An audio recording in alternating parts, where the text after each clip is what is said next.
flipping bleak out there.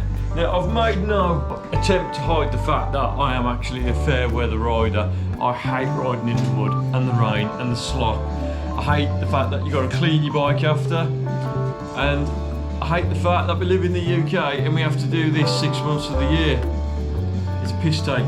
So this video is going to be about dry weather versus wet weather. I'm going to pick two trails in the local area, tight and twisty, and we're going to go for deep wood, dark pool, deep pool, one of them.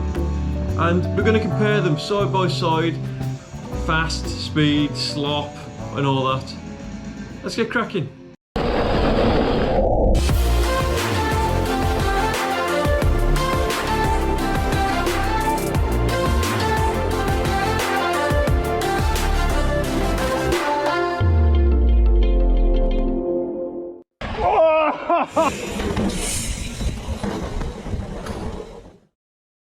And welcome back to the channel, guys, and welcome back to this video. Now, there's going to be a lot of controversy about this video, calling me a non-mountain biker because I'm a fair weather rider. But I just don't enjoy riding in the slop, and this is why. Setting the cameras off at exactly the same time, you can already see I'm pulling away on the left hand side in the dry. Now in the dry you can kind of grasp how your tyres are going to be handling the terrain. There are so many different factors to consider in the slop. There's just no way of knowing. Bonehead alert. Again, the only mountain bike trail in Clent, and the walkers are walking up it. Come on, guys. No, I'm not for 1 minute saying once I'm out on my bike in the slop, I'm not going to enjoy myself. That's not what I'm saying at all. I'm coming from the point of view that when I'm out, I like to ride fast. And if I know I'm not in control fully, it scares me a little bit. And I don't really enjoy myself as much. Wow, that's slick, mate. You can already see on the left hand side we are way ahead where we are on the right hand side. There's so much more to factor when you're riding in the mud and the slop. You've got rolling resistance, so you're definitely not going to be quicker, especially on the pedally bits. You've got roots. Roots turn into slime in the slop and the mud, so you've got to be so careful when you're going over roots. You can't just plough over things, you have to be more controlled.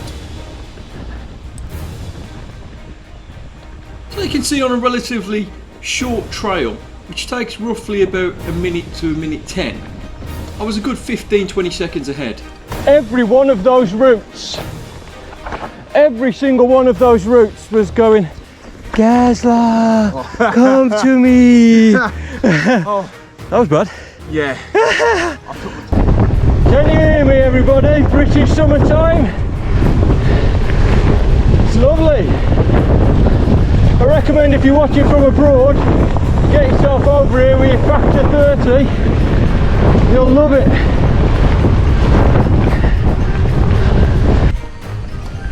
This time, in the dry, let's have a few funky shots from the 360 camera. For me, summertime is absolutely prime for a full suspension bike. You can definitely go full on attack mode. Well, here we go, into the split screen. Already you can see I've pulled away. This is one of the main reasons I ride a hardtail in the winter. You can't go full on attack mode down these trails with slippy roots, sliding everywhere in the slop. So, with a hardtail, you're tending really to pick the best lines for you, as well as having a little bit more fun with the back end bouncing around everywhere. The other reason I'd ride a hardtail in the winter, there's no pivot bearings, so there's less things to actually repair because of the crappy weather that your bikes had to endure. And there we have it. This was just my opinion. Again, if you got your own opinion, put it down in the comments. Hope you liked the video. If you did, like and subscribe, and we'll see you again next week. I think I caught you on camera.